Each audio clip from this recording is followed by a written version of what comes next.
আমিও তো ঘরে যাই, আমিও তো প্রতিদিন বাড়ির মধ্যে যাই, যাওয়ার পরে রাত 3টা 4টা বেজে যায়।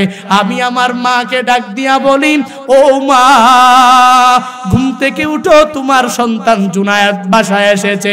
আমি মাকে আর কোনো একবার ডাক দেওয়া লাগে না।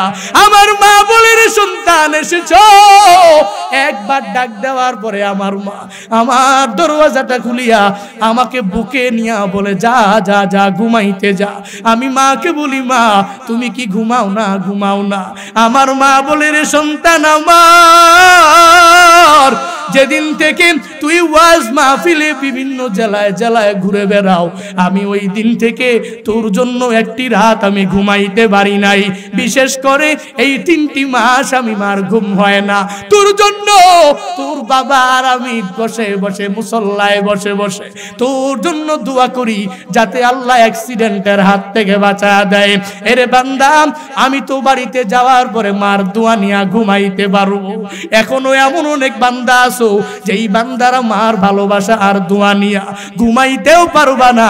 স্ত্রীকে গিয়া বারবার বারবার ডাকবা, তবুও স্ত্রী দরওয়াজা খুলতে চাইবে না। 3বার 4বার 5বার ডাকার পরে যায় খুলবে, আবার স্ত্রী ধমক দিয়া দিবে। এই ময়দানে কার মা নাই, কার বাবা নাই, বান্দা পরিপূর্ণ খেয়াল করে শুনে নাও। মার মোহাব্বত অন্তরে ঢুকাও। এর যুবক আল্লাহর বান্দা, মার ভালোবাসা অন্তরে ঢুকাও। ওই মার মনে কষ্ট দিয়ে দিয়ে দিয়ে বান্দা জিন্দেগিটাকে বরবাদ করে ফেলেছো। আজকের মাহফিল থেকে পরিপূর্ণ তালিমার শপথ গ্রহণ করে যাওয়া লাগবে। আজকে বাড়িতে যাওয়ার পরে মার থেকে দোয়া নিয়া ঘুমাইতে যাইবা, আর বলবা, মা তোমার দোয়া আমার বড় দরকার। মা তোমার দোয়া ছাড়া আমি এই দুনিয়াতেও কিছু করতে পারবো না। মা তোমার দোয়া ছাড়া আমি কিয়ামতের ময়দানে জান্নাতেও যেতে পারবো না। মার দোয়া নিয়ে যাইবা। আবু বকর মার কাছে আবদার করলে মা ডাক দিয়া বলে, এ আবু বকর, আমি তোকে ওয়াদা দিলাম তোর আবদার আমি পূরণ করব। মুহাম্মদের চেহারা মুবারক আমি তোকে দেখাবোই দেখাবো। এভাবে যখন বলতে লাগলেন, আবু বকর বললেন, মা শুনো শুনো শুনো, আমার বোন ফাতেমা রাদিয়াল্লাহু তাআলা আনহার কাছে বলো, তাকে খবর দাও। বকরকে নিয়া যায়েদ ইবনে আরকামের বাসার দিকে দরওয়াজা দিয়া যখন ঢুকবেন, আমার নবী রাহমাতুল লিল আলামিন দারুল আরকামের মধ্যে বসা। আমার নবী খবর পেয়ে গেলেন, তার পরিপূর্ণ অনেক কাছের সাহাবী, ঘনিষ্ঠ সাহাবী আবু বকরের হালত। আবু বকর ডাক দিয়া বলে, পয়গম্বর আমার, কাফের বেঈমানের দলেরা আপনি নিষেধ করেছিলেন, তবু ইসলামের মহাব্বত নিয়া, ইসলামের ভালোবাসা অন্তরের মধ্যে নিয়া আমি বাইতুল্লাহর সামনে আমি যখন ইসলামের দাওয়াত দিতে খুতবা পড়তে আরম্ভ করলাম, ওই কাফের বেঈমানের দলেরা আমার হালত এরকম করেছে। আবু বকর বলেন, নবী আমার পরিস্থিতির কোনো প্রয়োজন নাই, আমার অবস্থা জানার নবী আপনার কোনো প্রয়োজন নাই। ও নবী, আপনি আমাকে বলেন আপনার পরিস্থিতি কি? এ নবী, আপনি আমাকে বলেন আপনার অবস্থা কি? আমার নবী বলেন, আবু বকর, আমার পরিস্থিতি অবস্থা তো অনেক ভালো, কারণ আমি তো যাই নাই তুমি খুতবা দেওয়ার জন্য গিয়েছো। তোমার স্বাস্থ্য অনেক খারাপ, তোমার গাল বেয়ে রক্ত পড়তেছে। ও আবু বকর, আমি তোমাকে বারণ করেছিলাম, তবু ইসলামের মহাব্বতে গিয়েছো। তবে শুনে নাও হে আবু বকর, রক্ত ইসলামের জন্য চড়ানোর কারণে, আমার নবীর মহব্বত অন্তরের মধ্যে নেওয়ার কারণে, আবু বকর তুমি আমি একসাথে ওই জান্নাতুল ফিরদাউসের মধ্যে কিয়ামতে অবস্থান করব। ফিহিমা কাসীরুম মিনান নাসিস সিহহাতু ওয়াল ফারাগ। আমার নবী জানাতেন, 2টা নিয়ামত বান্দার কাছে আমার আল্লাহর পক্ষ থেকে সুবিশাল নিয়ামত। দুনিয়ার মানুষগুলো মনে করেন আমার কাছে আমার এই নিয়ামতগুলো আমার মৃত্যু পর্যন্ত থাকবে। এজন্য বান্দা এই 2টা নিয়ামত পাওয়ার পরে বান্দা নিয়ামতের কদর করে না, নিয়ামতের শুকর আদায় করে না। এই বান্দা এই নিয়ামত সঠিক খাতে ব্যয় করতে পারে না। কিন্তু নবী জানা দেয়, দুনিয়ার আমার উম্মতেরা আত্মপ্রবঞ্চনার মধ্যে পড়ে আছে। দুনিয়ার আমার উম্মতেরা মনে করেন তার এই দুইটা নেয়ামত তার কাছে মৃত্যু পর্যন্ত থাকবে, কিন্তু ব্যাপারটা এরকম না। বলে দুইটা নেয়ামতের মধ্যে এক নাম্বার নেয়ামত হলো বান্দার সুস্থতার নেয়ামত, আর দুই নাম্বার নেয়ামত হলো বান্দার অবসরের নেয়ামত। নবী বলেন এক নাম্বারে আসিহা, দুই নাম্বারে আল ফারাগ। নবী বলেন এক নাম্বারে বান্দার সুস্থতার নেয়ামত, আর দুই নাম্বারে বান্দার অবসরের নেয়ামত। এই দুইটা নেয়ামত বান্দার কাছে মৃত্যু পর্যন্ত থাকবে না। হয়তো আমার মালিক বান্দাকে কোনো এক সময়ের জন্য দান করবে, কিন্তু যদি বান্দা এই নেয়ামতগুলো পেয়ে তিনটা হক আদায় করতে পারে, তিনটা অধিকার যদি ঠিক মতন এই নিয়ামতের আদায় করতে পারে, আমার আল্লাহ বান্দার এই নিয়ামত মৃত্যু পর্যন্ত বৃদ্ধি করে দিবে। এক নাম্বারে সুস্থতার নিয়ামত, আর দুই নাম্বারে বান্দার অবসরের নিয়ামত। এরে নবীর আশিক, এই সুস্থতার নিয়ামত আর অবসরের নিয়ামত বান্দার কাছে মৃত্যু পর্যন্ত থাকবে যদি তিনটা হক আদায় করতে পারে। কয়টা? এই বান্দা যদি সুস্থতার নিয়ামত পাওয়ার পরে, সুস্থতার নিয়ামত পরিপূর্ণ পাওয়ার পরে এই বান্দা যদি এক নম্বরে সুস্থতার কদর করতে পারে। বলে বান্দা সুস্থতার কদর কেমনে করবে? বলে ফজরের নামাজ পড়ার মাধ্যমে পরিপূর্ণ সুস্থতার কদর করবে। ঠান্ডার দিন, চারিদিকে ঠান্ডা, এই বান্দা ঘুম থেকে জেগে ঠান্ডা পানি দিয়া ওযু বানাইয়া এই বান্দা যদি তাহাজ্জুদ পড়েন, এই বান্দা যদি ইশরাক আর আওয়াবিদ মিস না দেয়, তাহলে বান্দার সুস্থতার পরিপূর্ণ কদর হয়ে যাবে। সুস্থতার কদর কেমনে হবে? আমার নবী এক নম্বরে জানা দিলেন। বলে এক নম্বরে সুস্থতার কদর করবে, দুই নম্বরে বান্দা সুস্থতার পরিপূর্ণ শুকর আদায় করবে। এই বান্দা যদি সুস্থতার নিয়ামত পাওয়ার পর, সুস্থতার নিয়ামত আমার আল্লাহ তাআলা দেওয়ার পরে আমার মালিককে বলতে পারেন, হে মালিক তুমি আমাকে সুস্থ রেখেছো, আলহামদুলিল্লাহ। ও আল্লাহ, এই সুস্থতার নিয়ামতের মধ্যে থাকার পরে আমি নামাজ বাদ দেই না, আমি আমার সুস্থতার নিয়ামত পাওয়ার পর আমি রোজা বাদ দেই না, নেক আমল কোনোটাই বাদ দেই না। ও আল্লাহ, আমি তোমার সুস্থতার কদর করি, তোমার পক্ষ থেকে যেই সুস্থতা, ওই সুস্থতার কদর করে করে করে আমি চলাফেরা করি। শুধু তাই না, হে মালিক তুমি আমাকে যে সুস্থ রেখেছো, এক নম্বরে আমি সুস্থতার কদর করে চলার পরে, সুস্থতার নিয়ামতের শুকর আদায় করার পর, তিন নম্বরে আমি সুস্থতাকে পরিপূর্ণ ভালো খাতে কাজে লাগাই।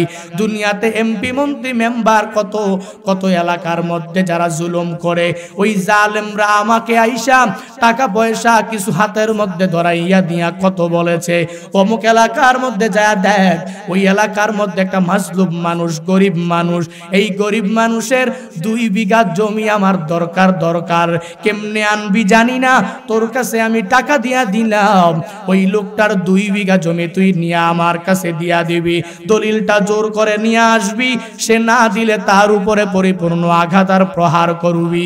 কিন্তু ওই আল্লাহর বান্দা বলে যে আমার মালিক আমাকে সুস্থতার নিয়ামত দান করেছেন, আমি এক নম্বরে কদর করি, আমি 2 নম্বরে সুস্থতার নিয়ামতের শুকর আদায় করি, তবে আমি আমার মালিক এই সুস্থতার নিয়ামত দেওয়ার পরে উপযুক্ত খাতের মধ্যেই ব্যয় করি, আমি অন্যায় খাতে আবার এই সুস্থতাকে ব্যয় করি না। নবী বলেন এই 3টা হক যদি বান্দা ঠিক মতন আদায় করতে পারে, তাহলে আমার রব, আমার মালিক এই বান্দাকে কি প্রতিদান দান করবে? বলে আমার আল্লাহ এই বান্দার এই নিয়ামতের 3টা হক ঠিক মতন আদায় করার কারণে আমার রব, আমার মালিক এই বান্দার সুস্থতার নিয়ামত মৃত্যু পর্যন্ত আল্লাহ বাড়ায়া দিবে। দুনিয়াতে তাকায়া দেখো কত আল্লাহর গোলাম এলাকার মধ্যে ঘুরে ঘুরে হাঁটে হাঁটে মসজিদ থেকে বের হইয়া বাড়ির দিকে রওনা হয়ে যায়। তাকায়া দেখো এই বান্দার মতো সুস্থ আর কেউ নাই। সবাই বলে এই লোকটা খুব ভালো মানুষ, সুস্থতার নিয়ামতের মধ্যে আছে, অসুস্থ হয় না। এই আল্লাহর বান্দা নামাজ পড়ে রোজা রাখে, নেক আমল করে, বান্দা তাহাজ্জুদ বাদ দেয় না, এই বান্দা ইশরাক আর আওয়াবিন বাদ দেয় না। হঠাৎ করে খবর হয়ে গেছে এই আল্লাহর বান্দা যেদিন ফজরের নামাজ আদায় করার পরে যখন বাড়ির দিকে রওনা হয়ে যায়, একটু দূরে যাওয়ার পরে হঠাৎ করে রাস্তা থেকে ডাম করে পড়ে গেছে, মাটিতে পড়িয়াই এই বান্দা সুস্থ হালাতে পরিপূর্ণ বারজাখের জীবনে চলে গেছে। এলাকার মধ্যে ঘটনা অভাব নাই, যুবক মানুষ অনেক ভালো, হঠাৎ করে ইন্তেকাল হয়ে যায়। এর বান্দা যদি পজিটিভলি চিন্তা ভাবনা করো, এই বান্দাকে আমার আল্লাহ পারতেন অসুস্থ দিয়া বিছানার মধ্যে শোয়া রাইখা আল্লাহ মৃত্যু দিতে পারতেন, কিন্তু না না, আমার আল্লাহ কেন দেয় নাই? কেন কেন রিসার্চ করে দেখো, এই আল্লাহর বান্দা নামাজ বাদ দেয় নাই, এই বান্দা তাহাজ্জুদ ইশরাক আওয়াবিন বাদ দেয় নাই। সুস্থতার নিয়ামত পাওয়ার পরে অপচয় খাতে বান্দা এই সুস্থতা ব্যয় করে নাই, বরং এই সুস্থতার নিয়ামত পাওয়ার পর এলাকার মুরব্বী মানুষ নামাজের জন্য যখন যায়, এলাকার মুরব্বী মানুষ হাঁটতে অনেক কষ্ট হয়, এই বান্দা সুস্থতার নিয়ামত দিয়া দিয়া ওই লোকটাকে মায়া করে হাতে ধরে নিয়া মসজিদ পর্যন্ত পৌঁছায়া দিয়েছে। যে কোনো একটা আমলের মাধ্যমে আমার মালিক বান্দার প্রতি রাজি হয়ে গেছে। এজন্য সুস্থতার নিয়ামত লাশ পর্যন্ত রাখিয়া এই বান্দার মৃত্যু আমার আল্লাহ বান্দার কপালে লিখে রেখেছে। এরে বান্দা, নবী জানায়া দেয় যদি তিনটা হক আদায় করতে পারো তাহলে তোমার সুস্থতার নিয়ামত আমার আল্লাহ তাআলা মৃত্যু পর্যন্ত বাড়ায়া দিবে। 2 নম্বরে আমার নবী জানায়া দেয় বান্দার অবসরের নিয়ামত এই বান্দার কাছে সর্বাবস্থায় থাকবে না, মৃত্যু পর্যন্ত থাকবে না। যদি হক আদায় করতে পারে তাহলে নিয়ামতটা থাকবে, এই বান্দা নামাজ পড়তে পারবে, রোজা রাখতে পারবে, এই বান্দার অন্তরের মধ্যে আমার মালিক তাহাজ্জুদের মজা ঢুকায়া দিবে, এই বান্দার মনের মধ্যে আমার মালিক ইশরাকের মজা ঢুকায়া দিবে, এই বান্দার অন্তরের মধ্যে আমার মালিক পরিপূর্ণ নেক আমলের মজা আমার আল্লাহ ঢুকায়া দিবে। দুনিয়ার মানুষগুলো তাকে যতই নামাজ থেকে দূরে রাখার চেষ্টা করে তবুও নামাজ বাদ দেয় না। দুনিয়ার মানুষগুলো তাহাজ্জুদ থেকে যতই দূরে রাখে এই বান্দা বাদ দেয় না। শয়তান এসে এসে ইশরাক আর আওয়াবিনের জন্য দূরে ঠেলে দেয়, কিন্তু এই বান্দা শয়তানের প্ররোচনায় না পড়ে তাহাজ্জুদ ইশরাক আওয়াবিনে দাঁড়া যায়। আমার নবী জানায়া দেন আমার উম্মতের দলের মধ্যে যদি কোনো উম্মত এই অবসরের নিয়ামত পাওয়ার পরে দুনিয়াতে যৌবনকাল পাওয়ার পরে এই যৌবনের পাওয়ার অপচয় খাতে ব্যয় না করে নামাজে ব্যয় করতে পারে, যৌবনের পাওয়ার যদি অপচয় খাতে ব্যয় না করে তাহাজ্জুদে করতে পারে, যৌবনের পাওয়ার অপচয় খাতে ব্যয় না করে দুনিয়ার মানুষকে সাহায্যের মাধ্যমে করতে পারে, আমার আল্লাহ এই যৌবনকালের ইবাদতের দাম এই বান্দাকে আমার আল্লাহ কত সম্মানী আর দামি বানায়া দিবে। নবী জানায়া দেয় ওই কিয়ামতের ময়দানে দুনিয়ার বান্দাগুলা আমার উম্মতগুলা শুধু দৌড়াদৌড়ি করবে, একটা ছায়ার জন্য দৌড়াবে, ছায়া কোথাও খুঁজে পাবে না। সুয়াত উপরে যখন সূর্যটা এসে যাবে মাথার মগজগুলো বান্দা যখন টকবক করতে থাকবে এই বান্দা শুধু দৌড়াবে, কোথায় গেলে আমি ছায়া পাবো, কোথায় গেলে ছায়া পাবো, আমার ছায়ার বড় দরকার। ওই পরিস্থিতিতে নবী জানায়া দেয় বলে ওই ছায়া সে পাবে যেই যৌবনকালের যুবক আল্লাহর বান্দাটা ওয়াশাবুন নাশা ফি ইবাদাতিল্লাহ, বলে ওই যুবকটাই ওই পরিস্থিতিতে ওই আরশে আজিমের নিচে ছায়া পাবে। বলে যেই যুবকটা দুনিয়াতে থাকা অবস্থায় যৌবনকাল পাওয়ার পরেও ওই যৌবনকালের সময়টা এই বান্দা তাহাজ্জুদের মধ্যেই ব্যয় করেছে, যৌবনকালের সময়টা এই বান্দা ভালো ভালো নেক আমলের মধ্যেই ব্যয় করেছে, তার যৌবনকাল অন্য খারাপ খাতে ব্যয় করে না, আমার নবী জানায়া দেয় এই যৌবনকালের ইবাদত এই বান্দাকে ওই কিয়ামতের ময়দান, ওই ময়দানের মধ্যে আমার রব আমার মালিক এই যুবক আল্লাহর বান্দাকে আরশে আজিমের ছায়ার নিচে ছায়া দিয়া দিবে। সুতরাং বান্দা ইমাম সাহেব যুবককে দেখা বলে তোমাকে ফজরেও দেখা যায় না, তোমাকে জোহরেও দেখা যায় না, তোমাকে আসরেও দেখা যায় না, মাগরিবে এশায় কোনোটাও দেখা যায় না। কই তুমি আজকে থেকে নামাজ ধরবা, আজকে থেকে আমার পিছনে নামাজ পড়বা।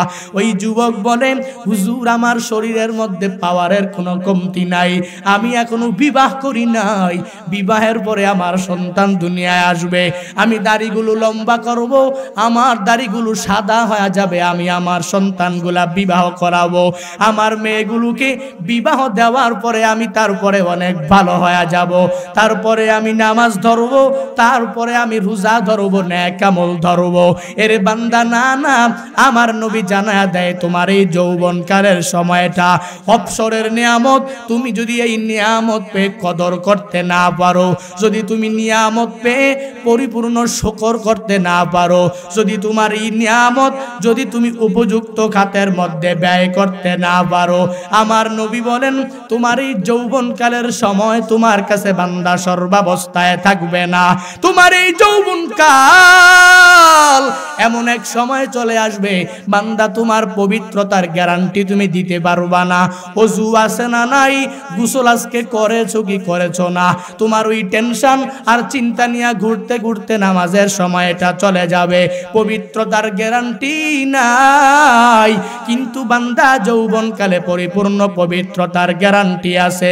আমার নবী জানায়া দেয় আমার উম্মত যদি অবসরের নিয়ামত পাওয়ার পরে যদি পরিপূর্ণভাবে এই নিয়ামত ভালো কাজে ব্যয় করতে পারে, যদি ওই যুবকটা নেক আমল করে করে সুন্দরভাবে চলতে পারে, তার এই নেক আমল ওই কিয়ামতের ময়দানে তাকে তো আরশে আজিমের নিচে এক নম্বরে ছায়া দিয়া দিবে।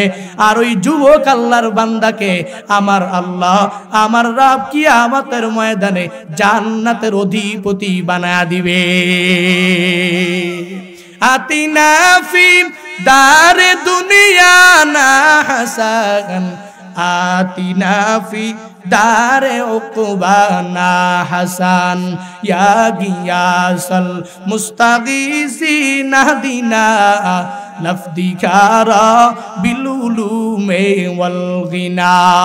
হর গরিতে দেনে তু তৈয়ার হয়, জুনা মঙ্গে উস্তু তু বেজারো হ্যায়। আমার নবী এক নম্বরে জানা দিলেন সুস্থতার নিয়ামত তোমার কাছে সর্বাবস্থায় বান্দা থাকবে না। যদি রাখতে চাও তিনটা হক ঠিক মতন আদায় করে নাও। আর দুই নম্বরে তোমার এই অবসরের যৌবনকালের সময়টা থাকবে না। যদি রাখতে চাও তিনটা হক ঠিক মতন বান্দা আদায় করে নাও। দুনিয়াতে কোনো মুমিনে কামেলকে শয়তান সরাসরি বলে না নামাজ ছেড়ে দাও, মুমিনকে কামেল মুমিনে কামেলকে শয়তান বলে না। তাহাজ্জুদ ছেড়ে দাও, মুমিনে কামেলকে শয়তান সরাসরি বলে না। ঈমান ছেড়ে দাও, বরং শয়তান তো মুমিনে কামেলকে কেমনে ধোঁকা দেয়, বলে এই মুমিনে কামেল আল্লাহর গোলাম এশার নামাজ আদায় করার উপরে মনের মধ্যে পরিপূর্ণ চিন্তা নিয়ে ঘুমাইছে। আমি এতদিন পর্যন্ত তাহাজ্জুদ পড়ি নাই, আজকে থেকে আমি তাহাজ্জুদের নামাজ আদায় করব, আজকে থেকে ফজর ধরব, আজকে থেকে পরিপূর্ণ নেক আমল বলা হয়ে যাব। কিন্তু এই বান্দা এই চিন্তা নিয়ে ঘুমানোর পরে ফজরের নামাজের আগে যখন তাহাজ্জুদের নামাজে উঠবে তখন বান্দা একটু বিছানার মধ্যে গড়াগড়ি করে উঠে যাবে। কিন্তু শয়তান তো বান্দাকে প্ররোচনা দিয়া দিয়া ফালায়া রাখে আর বলে এর মুমিনে কামেল বান্দা শুনো শুনো, আজকে তুমি দিনের বেলা অনেক কষ্ট করেছো, আজকে পড়ার কোনো প্রয়োজন নাই, ঘুমায়া যাও। 7টা 8টার দিকে ঘুম থেকে উঠলে আজকে হবে, কালকে থেকে ফজর ধরবা, কালকে থেকে তাহাজ্জুদ ধরবা, কালকে থেকে ইশরাক ধরবা, কালকে থেকে আউয়াবিন ধরবা। এভাবে শয়তানটা ওই যুবকটাকে পরিপূর্ণ প্ররোচনার ফাঁদের মধ্যে ফালাইয়া একদিন, 2 দিন, 3 দিন, 1 সপ্তাহ পরে এই মুমিনে কামেল বান্দাটা মুসলমানের খাতায় নাম ওঠানোর পরেও শয়তানের প্ররোচনায় পড়ার কারণে এই বান্দার এক পর্যায়ে এমন হয়ে যায় এই বান্দা ঈমান নিয়া কবরে যেতে পারে না। আছে না নাই? আমার নবী জানা দেয়, 1 নম্বরে বার্ধক্য আসার পূর্বে যৌবনের মূল্যায়ন দাও। আমার নবী 2 নম্বরে জানা দিলেন, এরে উম্মতের দল, দুনিয়াতে অসুস্থ হয়ে যাওয়ার আগেই সুস্থতার মূল্যায়ন দাও। আজকে তুমি সুস্থ, কালকে তুমি সুস্থ, 1 বছর তুমি সুস্থ, কিন্তু 2 বছর, 3 বছর, 5 বছর, 10 বছর পরে হঠাৎ আমার আল্লাহ অসুস্থ বানায়া দিতে পারে। সুস্থতার নিয়ামত পাওয়ার পরে যদি তুমি পরিপূর্ণভাবে নামাজ ধরতে না পারো, অসুস্থ হয়ে যাওয়ার পর বান্দা তুমি নামাজ ধরতে পারবা না, নেক আমল করতে পারবা না। আমার নবী 3 নম্বরে জানা দিলেন, তুমি গরিব হয়ে যাওয়ার পূর্বে তোমার ধন দৌলতের মূল্যায়ন দাও। এরে বান্দা বলে, দুনিয়াতে কত আল্লাহর বান্দা ধন দৌলত পাওয়ার পরে টাকা পয়সার মালিক আল্লাহ বানাইছেন, এই বান্দা শুধু অপচয়ে খাতে টাকা পয়সা ব্যয় করে, আসে না নাই? কোথায় টাকা উড়াবে, কোন পথে খরচ করবে বান্দা দিশা বুদ্ধিও পায় না। অথচ আমার নবী জানায়া দেয়, আমার আল্লাহ তোমাকে ধনী বানাইছেন, তবে আমার মালিকের ধন তোমাকেই দিয়েছেন। আল্লাহর পক্ষ থেকে, আল্লাহর খাজানা থেকে তোমাকে আমার আল্লাহ সম্পদ দিয়েছেন। তুমি যদি অপচয় করার মাধ্যমে শয়তানের অনুসরণ করে শয়তানের ভাই হয়ে যাও, তাহলে তোমারই সম্পদ তোমার কাছে বান্দা মৃত্যু পর্যন্ত থাকবে না। 4 নম্বরে আমার রহমাতুল্লিল আলামিন জানা দেয়, এরে উম্মতের দল, তুমি ব্যস্ত হয়ে যাওয়ার পূর্বে অবসরের মূল্যায়ন দাও। আমার নবী বলেন 5 নম্বরে আমি নবী জানা দেই, এরে আমার উম্মতের দল, কবরের জগতে যাওয়ার আগে কবরের ওই মৃত্যুর কথা স্মরণ করে নাও। মৃত্যুর আগে আগেই তোমার ইহকালীন জিন্দেগির কথা স্মরণ করে করে মূল্যায়ন করো। মুতু কবলা আনতা মুতু, মরার আগে একবার মরো, মৃত্যুবরণ করার আগে একবার মরে নাও। কেমনে মরবার, মৃত্যুবরণ করবা ওই কবরের ময়দানে, কবরের মধ্যে, বারজাকের জীবনের মধ্যে তুমি যাওয়ার পরে মুনকার নাকির এসে যখন তোমাকে বসাইয়া যখন 3টা সওয়াল করবে, 1 নম্বরে মান রব্বুকা, 2 নম্বরে ওয়ামা দীনুক, 3 নম্বরে ওয়ামান হাজার রাজুল আল্লাযী বুইসা ফীকুম ইউকালু লাহু মুহাম্মদ। তোমাকে 3টা সওয়াল যখন করবে, 1 নম্বরে রবের পরিচয় দাও, 2 নম্বরে ধর্মের পরিচয় দাও, 3 নম্বরে রহমাতুল লিল আলামিনের পরিচয় দাও।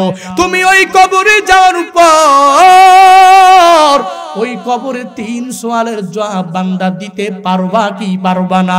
এজন্য মরার আগে একবার মরো, মানে চিন্তা ভাবনা মাথায় নিয়ে ঘোরাফেরা করো, আমার সাথে আমার কবর কিরূপ আচরণ করবে, কি আচরণ করবে।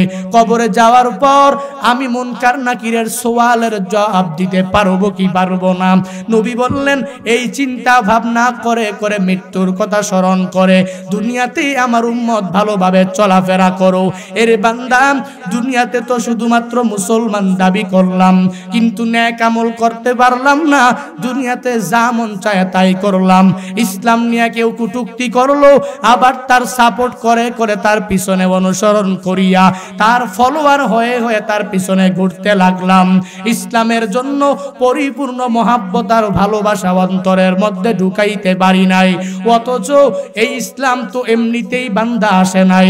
তোমার দাদা মুসলমান, তোমার বাবা মুসলমান, তোমার বড় আব্বা মুসলমান হওয়ার কারণে, তাদের ঘরে জন্ম নেওয়ার কারণে বান্দা তোমার নাম মুসলমান। কিন্তু কোনো কষ্ট আমিও করি নাই, কোনো কষ্ট তুমিও করলা না। ইসলামের জন্য কোনো ত্যাগ স্বীকার বান্দা তোমার করার প্রয়োজন হয় নাই।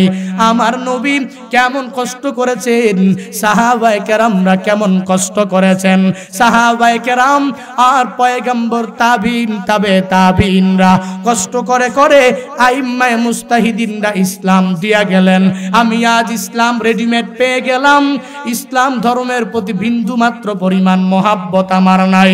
আমার রাহমাতুল লিল আলামিন ঐতিহাসিক যুদ্ধ বদরের প্রান্তরে যখন নবী যুদ্ধের জন্য যায়, আমার নবী সাহাবায়ে কেরামদেরকে নিয়ে যুদ্ধের ময়দানে হাজির হয়ে যাওয়ার পর ঐতিহাসিক বদরের প্রান্তর, ওই বদরের প্রান্তরে নবী যা দেখে সাহাবায়ে কেরামের সংখ্যা অনেক কম।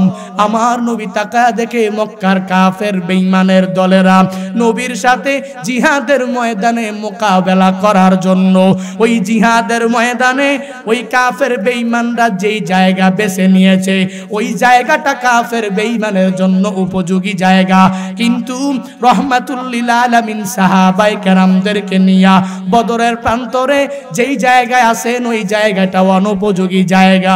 আমার নবী চিন্তায় পড়ে গেলেন, বদরের প্রান্তরে যদি আমরা পরিপূর্ণ পরাজয় হয়ে যাই তাহলে ইসলাম ধর্ম নিয়ে আর সামনে এগিয়ে যেতে পারবো না। সাহাবায়ে কেরামরা তাবু গেড়ে গেড়ে রাতের বেলা ঘুমায়, সামনে দিন আসতেছে, দিনে জিহাদের ময়দানে যাওয়া লাগবে, জিহাদের ময়দানে কাফের বেঈমানের বিরুদ্ধে যুদ্ধ করা লাগবে। বুখারী শরীফের বর্ণনা, আমার রাহমাতুল লিল আলামিন তাবুর মধ্যে শায়িত অবস্থায় নবী রাত যখন হয়ে যায় সাহাবায়ে কেরামরা তাবুর মধ্যে সবাই ঘুমায়। আমার নবী চিন্তা ভাবনা করেন কালকে জিহাদের ময়দানে যুদ্ধ করতে পারবো কি পারবো না। আমার সাহাবায়ে কেরামরা ওই 1000-এর বিরুদ্ধে 313 জন মাত্র নিয়ে আসলাম, আমরা সংখ্যায় অনেক কম, আমরা পরিপূর্ণ, আমাদের ঘোড়াও কম, ঢাল কম, আমাদের পরিপূর্ণ সবকিছু বল্লম তীর সবকিছুই কম, কিন্তু কাফের বেঈমানের দলদের বল্লম তীর ঘোড়া গাদার কোনো কমতি নাই। আমার নবী জিহাদের ময়দানে ওই তাবু থেকে নবী গভীর রাত যখন বের হয়ে যায়, নবী তাবু থেকে বের হইয়া ওই জিহাদের ময়দানের এক প্রান্তের মধ্যে যাইয়া আমার নবীর কাছে, আমার নবী আমার মালিকের কাছে দুই হাত তুলে তুলে আমার নবী চোখের পানি ছাড়ে আর আমার মালিককে ডাক দিয়া বলে, হে মালিক, তুমি আমাকে ইসলাম ধর্মের প্রচার প্রসার করার জন্য নবী হিসাবে পাঠাইছো। ও আল্লাহ, ইসলাম ধর্মের অন্তর্ভুক্ত মুসলমানদেরকে নিয়া 313 জন সাহাবী নিয়া আমি নবী বদরের প্রান্তরে এসেছি, কিন্তু এই সাহাবায়ে কেরামরা যুদ্ধের ময়দানে জিহাদ করবে আমার মহাব্বত নিয়া। ও আল্লাহ, ইসলামটাকে পরিপূর্ণ টিকিয়ে রাখার জন্য সাহাবায়ে কেরামরা তো যুদ্ধ করবেই, কিন্তু আমার রব, হে আল্লাহ আমার, হে মালিক আমার, আজকে যদি কালকে যদি ওই জিহাদের ময়দানে যদি আমরা পরিপূর্ণ পরাজয় বরণ করে ফেলি, কারণ আমি বাস্তব দিক থেকে পরিপূর্ণ বিবেচনা করে করে দেখলাম ওই জিহাদের ময়দানে আমাদের সংখ্যা অনেক কম, আমরা যুদ্ধ করতে পারবো না, যুদ্ধ করতে গেলেও আমাদের পরাজয় নিশ্চিত হয়ে যাবে। আল্লাহর কাছে বলতে লাগলেন, হে আল্লাহ, আল্লাহুম্মা ইন শিতা আনলান তওবাত, আল্লাহুম্মা ইন শিতা আনলান তওবাত। আমার নবী দুই হাত তুলে মালিকের কাছে ফুপিয়ে ফুপিয়ে কেঁদে আমার নবী বলতে লাগলেন, ও আল্লাহ, তুমি কি চাও সাহাবায়ে কেরামরা তোমাকে আর আল্লাহ বলে না ডাকুক? তুমি কি যদি চাও এই সাহাবায়ে কেরামরা তোমাকে আর সেজদা না দেখ? তুমি যদি চাও আর ইসলামটা দুনিয়ার মধ্যে বেঁচে না থাকুক, তাহলে কালকে আমাদেরকে তোমার সাহায্যের প্রয়োজন নাই, আমরা পরাজয় বরণ করি, দুনিয়াতে কেউ আর তোমাকে রব বলে ডাকবে না। আর যদি মালিক তুমি যদি চাও, ও আল্লাহ, তোমাকে তোমার রবরা সিজদা দেখ, ও আল্লাহ, তুমি যদি চাও তোমার বান্দারা তোমাকে পরিপূর্ণ সিজদা দেখ, ও আল্লাহ, তুমি যদি চাও তোমার বান্দারা রোজা রাখুক, নেক আমল করুক, ইবাদত করুক, তাহলে কালকের জিহাদের ময়দানে পরিপূর্ণ সাহায্যের হাত তুমি আল্লাহ বাড়া দিবা। আমার নবী দুই হাত তুলে ইসলামটাকে টিকিয়ে রাখার জন্য আমার মালিকের কাছে সাহায্য সহযোগিতা আমার নবী চায়। এমত অবস্থায় নবী যখন হঠাৎ করে জোরে জোরে কান্না করতে আরম্ভ করে, ওদিকে আবু বকর ঘুমায়, উমর ঘুমায়, উসমান আলী সবাই যখন ঘুমন্ত অবস্থায় আমার নবীর জুড়ে জুড়ে চিৎকারের আওয়াজ শুনিয়া আবু বকর ঘুম থেকে জাগিয়া জাগিয়া উমরকে ডাক দিয়া বলে, এরে উমর, চলো চলো জিহাদের ময়দানে যাওয়া লাগবে। আমার নবী চিৎকার করে কাঁদতেছে, নবীর কাছে যাওয়া লাগবে। উমর ডাক দিয়া বলেন, এরে উসমান, চলো চলো নবীর কাছে যাওয়া লাগবে। উসমান আলীকে ডাক দিয়া বলেন, হে আলী, চলো চলো নবীর কাছে যায় পরিপূর্ণ নবীকে সান্ত্বনা দেওয়া লাগবে। আমার নবী ফুপিয়ে ফুপিয়ে মালিকের দরবারে কান্না করতেছে। আবু বকর, উমর, উসমান আলী এভাবে বলতে বলতে 313 জন সাহাবীর কাছে আমার নবীর কান্নার কথা যখন পরিপূর্ণ পৌঁছে গেল, সাহাবায়ে কেরাম আমার নবীর সামনে যাইয়া আবু বকর বসে গেলেন, উমর বসে গেলেন, উসমান বসে গেলেন, আলী বসে গেলেন। আবু বকর ডাক দিয়া বলে, পয়গম্বর, আপনি কান্না করবেন না, ইসলামকে আমরা অনেক ভালোবাসি, মহাব্বত করি। ও নবী আমার, আমার কাছে ইসলামের বাণী দাওয়াত দেওয়ার পরে, ইসলামের কথা বলার পরে আমি প্রথম আপনার ইসলাম গ্রহণ করেছি, আমি প্রথম ইসলামকে কবুল করে মুসলমান হয়ে গেছি। ও নবী, আপনার কান্না আমি বিন্দু পরিমাণ সহ্য করতে পারি না। ও নবী, চোখের পানি মুছেন। নবী, আপনার কান্না আমি আবু বকরের পরিপূর্ণ কোশ্চিন কালেও সইবে না। ওদিকে উমর ডাক দিয়া বলেন, ও পয়গম্বর আমার, শুনে রাখেন, শুনে রাখেন, যেই কাফির বেঈমানের বিরুদ্ধে হে নবী আপনি কান্না করতেছেন, নবী আমি আপনাকে ওয়াদা দিয়া দিলাম, ওয়াদা দিয়া দিলাম, কালকে জিহাদের ময়দান থেকে যদি 313 জনের মধ্যে 311 জন চলে যায়, আর যদি নবী আপনি আর আমি উমর যদি অবশিষ্ট থাকি, আমি জিহাদের ময়দান থেকে পলায়ন করব না। ও নবী, আপনি হয়ে যাবেন সেনাপতি, আমি হয়ে যাব সৈন্য, আমি জিহাদের ময়দানে আপনার পিছনে পিছনে ইসলামটাকে পরিপূর্ণ ধরে রাখার জন্য আমি আমার জীবনটাকে বিলিয়ে দিতেও আমি ওমর দ্বিধা করব না। এরে নবীর উম্মতের দল, আবু বকর বললেন, নবী কান্না সহ্য করতে পারবো না। ওমর ডাক দিয়া বলেন, নবী 311 জন চলে গেল, আমরা 2 জন থাকবো। আমার নবী কান্না থামে না। আবু বকর আবারও নবীকে ডাক দিয়া বলে, পয়গম্বর আমার, ও পয়গম্বর, আমরা সংখ্যায় অনেক কম হতে পারি, কম হতে পারি, তবে ওয়াদা দিয়া দিলাম আজকের কালকের জিহাদের ময়দান থেকে, বদরের প্রান্তর থেকে আমরা এক হাত পিছু হব না, আমরা এক হাত পিছু হব না। নবী আপনাকে ওয়াদা দিয়া দিলাম, প্রতিশ্রুতি দিয়া দিলাম, ওই জিহাদের ময়দান থেকে আমরা কাফের বেঈমানের দলদেরকে বিদায় না করে, ইসলামের পতাকা উড্ডীন না করে বদরের প্রান্তর থেকে ফিরে যাব না।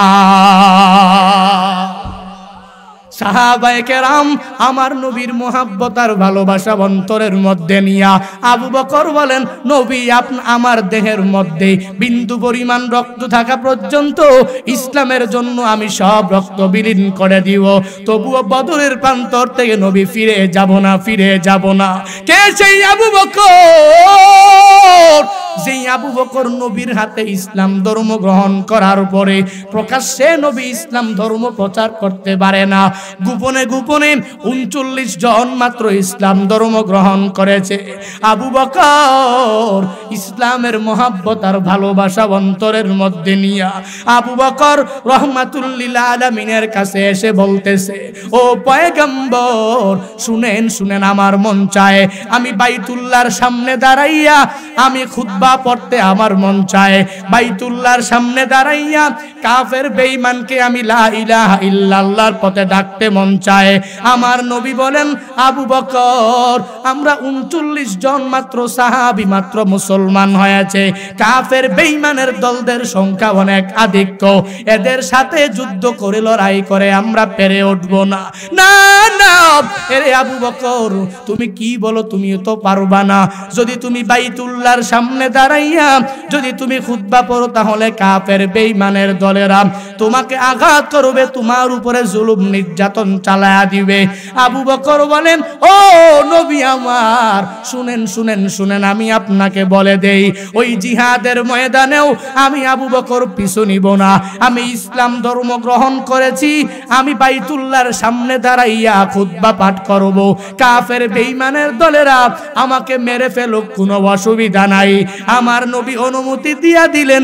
আবু বকর বাইতুল্লাহর সামনে দাঁড়াইয়া যখন খুতবা পড়ে, কাফের বেঈমানের দলেরা আবু জাহাল, উতবা, সাইবা, মুগিরার গোষ্ঠীর দলেরা সব আবু বকরকে মারার জন্য কেউ পাথর নিয়ে আসে, কেউ চাবুক নিয়ে আসে।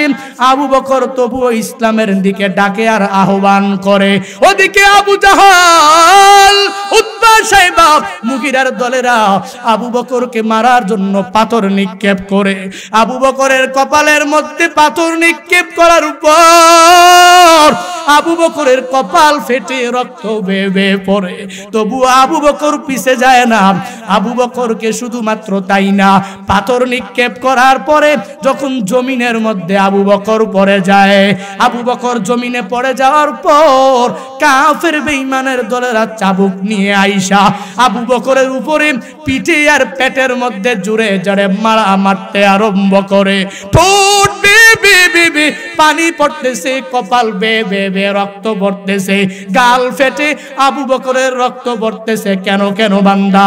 টাকার জন্য না, পয়সার জন্য না, বাড়ির জন্য না, গাড়ির জন্য না, শুধু ইসলামের দাওয়াত দেওয়ার জন্য কাফের বেঈমানের দল আবু বকরকে মারতে মারতে যখন শোয়া ফেললেন, তারা মনে করলেন আবু বকর বুদয় আর দুনিয়ার জমিনে বেঁচে নাই। যাও যাও, 39 জনের মধ্যে একজনকে বিদায় করে দিলাম, সে বুদয় মরে গেছে, চলে যাই, চলো চলো চলে যায়। কিন্তু আবু বকর মৃত্যুবরণ করে নাই, কে বাঁচায় রাখছে? ইসলামের মোহাব্বত অন্তরের মধ্যে নিয়ে ঈমানওয়ালারা মরে না, যদিও তারা শহীদ হয়ে যায়, বাঁচায় রাখেন কে? এরে বান্দা, আবু বকর মৃত্যুবরণ করে নাই। আবু বকরের গোষ্ঠীর দল সব সম্প্রদায়ের লোকেরা আইসা দেখে আবু বকরের ঠোঁট বেয়ে রক্ত ভরতেছে, গাল বেয়ে রক্ত ভরে, ওই কপাল ফাটা, কপাল থেকেও বেয়ে রক্ত ভরে।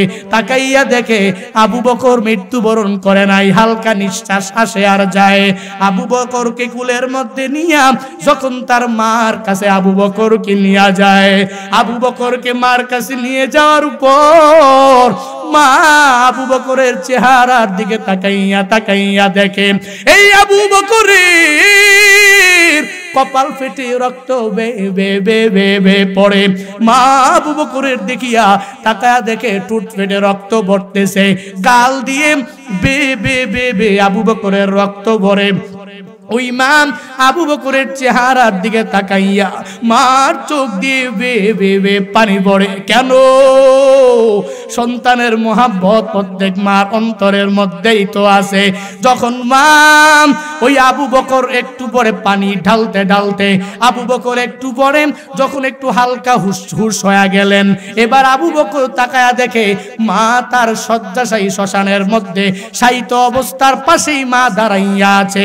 মাকে ডাক দিয়া বলেন, ও মা, বলো বলো বলো, আমি হুঁশ ফিরে পেয়েছি মা। আমি আবু বকরের গাল বেয়ে রক্ত পড়তেছে, আমি আবু বকরের চোখ দিয়েও পরিপূর্ণ পানি পড়তেছে, তবে আমার কোনো অসুবিধা নাই। ও মা, তুমি আমাকে জানায়া দাও, ইসলাম ধর্মের তারক বাহক আমার পয়গম্বর কেমন আছেন, আমার নবী কি হালাতে আছেন নবী জানায়া দাও। ও মা আমার নবী কি অবস্থায় আছে তুমি আমাকে জানাও। আবু বকরের মা আবু বকরকে ডাক দিয়া বলে, এরে সন্তান আমার, ওই মুহাম্মদের মোহাব্বত আর ভালোবাসা অন্তরের মধ্যে কেমন ঢুকাইলি? তোর গাল বেয়ে বেয়ে রক্ত পড়ে, চাদরটাও রক্তে পরিপূর্ণ ভিজে গেছে, তবুও ওই নবীর মোহাব্বত ছাড়তে পারনি না। এক পেয়ালা দুধ খাওয়ানোর জন্য যখন নিয়ে আসে, আয়েশা বলেন, এরে আবু বকর সন্তান, ল ল ল ল এই পেয়ালার মধ্যে এক পেয়ালা ভর্তি দুধ আছে, দুধটা পান করে নে, পান করলে পরিপূর্ণ সুস্থ তুই অল্প সময়ে হয়ে যেতে পারবি। আবু বকর মার দিকে তাকাইয়া বলে, মা শুনো শুনো শুনো শুনো, আমার এই পেয়ালা ভর্তি দুধ আমার কোনো প্রয়োজন নাই। আমি আবু বকরের কাছে এই পেয়ালা ভর্তি দুধ খেলে যেরকম আমার তৃপ্তি মজবে, তবে আমি আমার নবীর দিকে, নবীর চেহারা মুবারকের দিকে আমি তাকাইতে পারলে আমার এর থেকে বেশি আমার তৃপ্তি আমি মজাতে পারবো। ও মা, আমি আবু বকরের অনেক পছন্দের হলো আন-নাজরু ইলা ওয়াজহি রাসূলিল্লাহ, আমি রাহমাতুল লিল আলামিনের চেহারা মুবারক দেখতে পারলে আমি ভালো হয়ে যাব। এবার আবু বকরের মা ডাক দিয়া বলে, আমি কেমনে নিয়ে যাব, কোথায় নিয়ে যাব, মুহাম্মদ কোথায়? আমি তো মা তো বলতে পারি না। এরে আবু বকর, আসলে তুই পেয়ালা ভর্তি এই দুধটা পান করে নে, তারপরে আমি তোর নবীর সাথে সাক্ষাতের ব্যবস্থা করে দিব। আবু বকর বলেন, মা আমার জীবনের মধ্যে তোমার কাছে কোনো আবদার করি নাই, তবে মা আমি তোমার কাছে এই আবদারটা করলাম, ও মা আমার নবীর চেহারা মুবারকের কাছে আমাকে নিয়ে যাও। মা বলেন, এর সন্তান তোর আবদার আমি রক্ষা না করে তো পারবো না। দুনিয়াতে কোনো মা যত বড় খারাপ হোক না কেন, যতই অত্যাচারী হোক না কেন, মা সন্তানের চেহারা দেখার পর, সন্তানের চেহারা দেখিয়া সন্তান যদি ডাক দিয়া বলে, মা তুমি আমার আবদার রাখো, তখন মার আবদার রাখবে কি রাখবে না? এরে বান্দা, আজকের মাহফিল থেকে বিদায় নিয়ে যাওয়ার পরে, আখিরি মুনাজাত দেওয়ার পরে কত বান্দা বাড়িতে যায় দেখবা মাটা দুনিয়ায় নাই, মা চেহারা দেখে ঘুমের মধ্যে যাইতে পারবা না। আমিও তো ঘরে যাই, আমিও তো প্রতিদিন বাড়ির মধ্যে যাই, যাওয়ার পরে রাত 3টা 4টা বেজে যায়, আমি আমার মাকে ডাক দিয়া বলি, ও মা ঘুম থেকে উঠো, তোমার সন্তান জুনায়েদ বাসায় এসেছে। আমি মাকে আর কোনো একবার ডাক দেওয়া লাগে না। আমার মা বলে, রে সন্তান এসেছো, একবার ডাক দেওয়ার পরে আমার মা আমার দরওয়াজাটা খুলিয়া আমাকে বুকে নিয়া বলে, যা যা যা ঘুমাইতে যা। আমি মাকে বলি, মা তুমি কি ঘুমাও না? আমার মা বলে, রে সন্তান আমার, যেদিন থেকে তুই ওয়াজ মাহফিলে বিভিন্ন জেলায় ঘুরে বেড়াও, আমি ওই দিন থেকে তোর জন্য একটি রাত আমি ঘুমাইতে পারি নাই। বিশেষ করে এই 3টি মাস আমি মার ঘুম হয় না তোর জন্য। তোর বাবা আর আমি বসে বসে মুসল্লায় বসে তোর জন্য দোয়া করি, যাতে আল্লাহ অ্যাক্সিডেন্টের হাত থেকে বাঁচা দেয়। এরে বান্দা, আমি তো বাড়িতে যাওয়ার পরে মার দোয়া নিয়ে ঘুমাইতে পারবো। এখনো এমন অনেক বান্দা আছো যেই বান্দারা মার ভালোবাসা আর দোয়া নিয়া ঘুমাইতেও পারবা না। স্ত্রীকে গিয়া বারবার ডাকবা, তবুও স্ত্রী দরওয়াজা খুলতে চাইবে না। 3বার 4বার 5বার ডাকার পরে যায় খুলবে, আবার স্ত্রী ধমক দিয়া দিবে। এই ময়দানে কার মা নাই, কার বাবা নাই, বান্দা পরিপূর্ণ খেয়াল করে শুনে নাও। মার মোহাব্বত অন্তরে ঢুকাও। এর যুবক আল্লাহর বান্দা, মার ভালোবাসা অন্তরে ঢুকাও। ওই মার মনে কষ্ট দিয়ে দিয়ে দিয়ে বান্দা জিন্দেগিটাকে বরবাদ করে ফেলেছো। আজকের মাহফিল থেকে পরিপূর্ণ তালিমার শপথ গ্রহণ করে যাওয়া লাগবে। আজকে বাড়িতে যাওয়ার পরে মার থেকে দোয়া নিয়া ঘুমাইতে যাইবা, আর বলবা, মা তোমার দোয়া আমার বড় দরকার। মা তোমার দোয়া ছাড়া আমি এই দুনিয়াতেও কিছু করতে পারবো না। মা তোমার দোয়া ছাড়া আমি কিয়ামতের ময়দানে জান্নাত জান্নাতেও যেতে পারবো না। মার দোয়া নিয়ে যাইবা। আবু বকর মার কাছে আবদার করলে মা ডাক দিয়া বলে, এ আবু বকর, আমি তোকে ওয়াদা দিলাম তোর আবদার আমি পূরণ করব, মুহাম্মদের চেহারা মুবারক আমি তোকে দেখাবোই দেখাবো। এভাবে যখন বলতে লাগলেন, আবু বকর বললেন, মা শুনো শুনো শুনো, আমার বোন ফাতেমা রাদিয়াল্লাহু তাআলা আনহার কাছে বলো, তাকে খবর দাও করকে নিয়া যায়েদ ইবনে আরকামের বাসার দিকে দরওয়াজা দিয়া যখন ঢুকবেন, আমার নবী রাহমাতুল লিল আলামিন দারুল আরকামের মধ্যে বসা, আমার নবী খবর পেয়ে গেলেন তার পরিপূর্ণ অনেক কাছের সাহাবী, ঘনিষ্ঠ সাহাবী আবু বকরের হালত। আবু বকর ডাক দিয়া বলে, পয়গম্বর আমার, কাফের বেঈমানের দলেরা আপনি নিষেধ করেছিলেন তবু ইসলামের মহাব্বত নিয়া, ইসলামের ভালোবাসা অন্তরের মধ্যে নিয়া আমি বাইতুল্লাহর সামনে আমি যখন ইসলামের দাওয়াত দিতে খুতবা পড়তে আরম্ভ করলাম, ওই কাফের বেঈমানের দলেরা আমার হালত এরকম করেছে। আবু বকর বলেন, নবী আমার পরিস্থিতির কোনো প্রয়োজন নাই, আমার অবস্থা জানার নবী আপনার কোনো প্রয়োজন নাই। ও নবী, আপনি আমাকে বলেন আপনার পরিস্থিতি কি? এ নবী, আপনি আমাকে বলেন আপনার অবস্থা কি? আমার নবী বলেন, আবু বকর, আমার পরিস্থিতি অবস্থা তো অনেক ভালো, কারণ আমি তো যাই নাই তুমি খুতবা দেওয়ার জন্য গিয়েছো, তুমি তোমার স্বাস্থ্য অনেক খারাপ, তোমার গাল বেয়ে বেয়ে রক্ত পড়তেছে। ও আবু বকর, আমি তোমাকে বারণ করেছিলাম তবু ইসলামের মহাব্বতে গিয়েছো। তবে শুনে নাও হে আবু বকর, রক্ত ইসলামের জন্য ছড়ানোর কারণে, আমার নবীর মহব্বত অন্তরের মধ্যে নেওয়ার কারণে, আবু বকর তুমি আমি একসাথে ওই জান্নাতুল ফিরদাউসের মধ্যে কিয়ামতে অবস্থান করব। আবু বকরকে নবী জান্নাতের পরিপূর্ণ সুসংবাদ নিয়ে দেয়। এরে বান্দা, ইসলামের জন্য আবু বকর কষ্ট করে, উমর কষ্ট করে, উসমান কষ্ট করে, আলী কষ্ট করে, আমি নবীর উম্মত হওয়ার পরেও, ইসলাম ধর্মের অন্তর্ভুক্ত একজন মুসলমান হওয়ার পরেও ইসলামের মহাব্বত, ইসলামের ভালোবাসা অন্তরের মধ্যে ঢুকাইতে পারি নাই। এখনো সময় আছে। এই রক্ত আল্লাহর, পুরা বডি আমার মালিকের পক্ষ থেকে আমানত। এই আমানতদার কেমনে হওয়া যাবে? বলে জিহাদ ফি সাবিলিল্লাহ, জিহাদের ময়দানে যুদ্ধ করার মাধ্যমে পরিপূর্ণ জাহেদ হওয়া যাবে। আজকের এই মাহফিল থেকে পরিপূর্ণ তালিম আর শিক্ষা নিয়ে বাসায় যাওয়া লাগবে। এক নম্বরে, আমার মালিক আমাকে সুস্থতার নিয়ামত দান করেছেন, আমার কাছে সর্বাবস্থায় থাকবে না, আমার এই অবসরের নিয়ামত আমার কাছে থাকবে না। আল্লাহর কাছে যদি বান্দা এই কথাগুলোর উপরে পরিপূর্ণ আমল করার, ইসলামের মহাব্বত অন্তরে ঢুকানোর পরিপূর্ণ নিয়ত যদি বান্দা খালেস অন্তরে হয়ে থাকে, দুটো হাত আমার মালিককে দেখায় দাও। হে মালিক, এই নরসিংদীর রায়পুরার দিকে তাকায়া দেখেন আল্লাহ, আপনার কতগুলো আশিকিন, কতগুলো জাকিরিন শাকিরিন বান্দা আপনার মহাব্বত, নবীর মহাব্বত অন্তরের মধ্যে নিয়া দুহাত উত্তোলন করেছেন। আয় আল্লাহ, প্রত্যেকের জিন্দেগির গুনাহগুলো মাফ করে দাও। আয় আল্লাহ, প্রত্যেককে ওলিয়ে কামেল বানায়া দাও। আয় আল্লাহ, প্রত্যেককে বেগুনাহ মাসুম বানায়া কবরে নাও। আমিন। আলহামদুলিল্লাহি রাব্বিল আলামিন।